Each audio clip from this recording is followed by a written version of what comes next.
so much at stake. The fact that Dow Jones is reporting that Canada is walking away with no deal and the U.S. is going to move forward alone with Mexico, and the Dow's down 66 points, really muted market reaction. How do you process all of that? I think it raises a real question about the Trump trade strategy. There are strong forces in the Congress that insist that NAFTA move ahead as a trilateral deal. The administration had thought they could notify the Congress today that they have a deal with Mexico and that Canada was coming in. If Canada is really on the outs, and if there's any chance that Canada will actually drop out of the agreement, I think that would change the calculus for a lot of people in the Congress and raise some real doubts about whether they will approve a separate bilateral deal with Mexico. Sorry, Fred, are you saying that that makes approving a bilateral deal more or less likely? Less likely.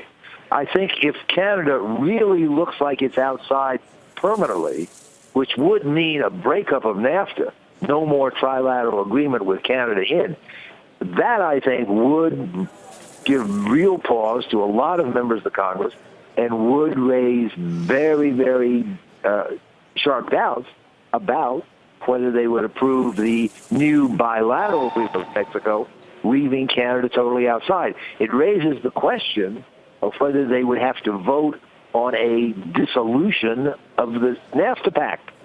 Many in Congress say they voted to bring it in. They'd have to vote to get rid of it. If Canada now is outside, that would essentially mean a breakup of NAFTA.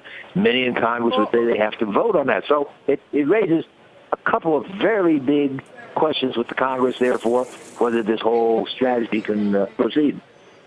I mean, surely they're not going to vote to break up NAFTA. So, Fred, why wouldn't they just keep the current deal in place, which is an act of Congress, and they have the authority to change?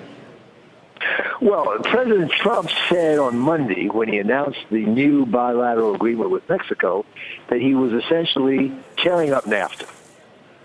Now, you're right.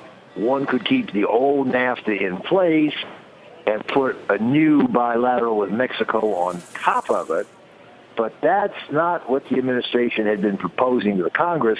And under the legal requirements of the Trade Promotion Authority, you have to tell Congress what you have in mind, go through consultations, and work through what you have committed to do.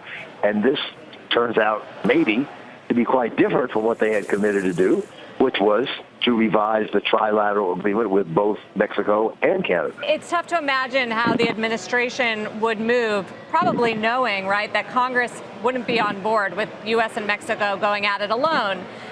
Now saying that talks are ongoing, what's your reaction? My answer to your colleague's question is that, yes, there could be a middle ground.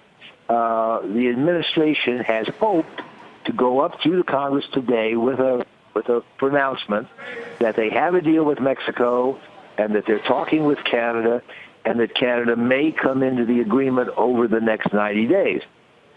All the administration has to do is notify the Congress today that they will be doing a deal. The details have to be worked out and provided to the Congress only after 90 days, 30 days, a month from now. So there is a middle ground.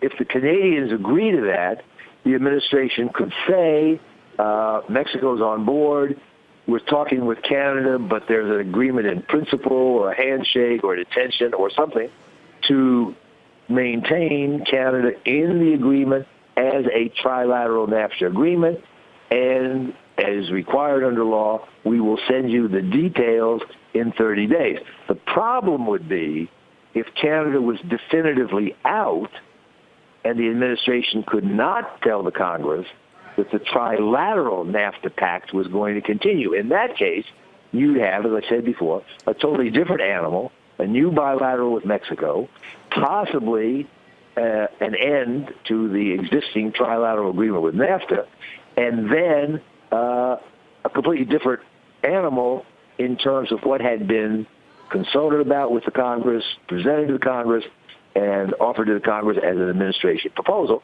in which case Congress would say, we have to reassess the whole thing. There'd be a lot of negative sentiment because many of the members, many senators, have already said publicly They don't want to proceed without Canada. They insist on Canada being in there. So that would raise a big, big red flag. And so it really turns out to be pivotal what the administration can get the Canadians to agree to by way of a declaration today that Canada is on board, considering it, tentatively agreed, in principle agreed.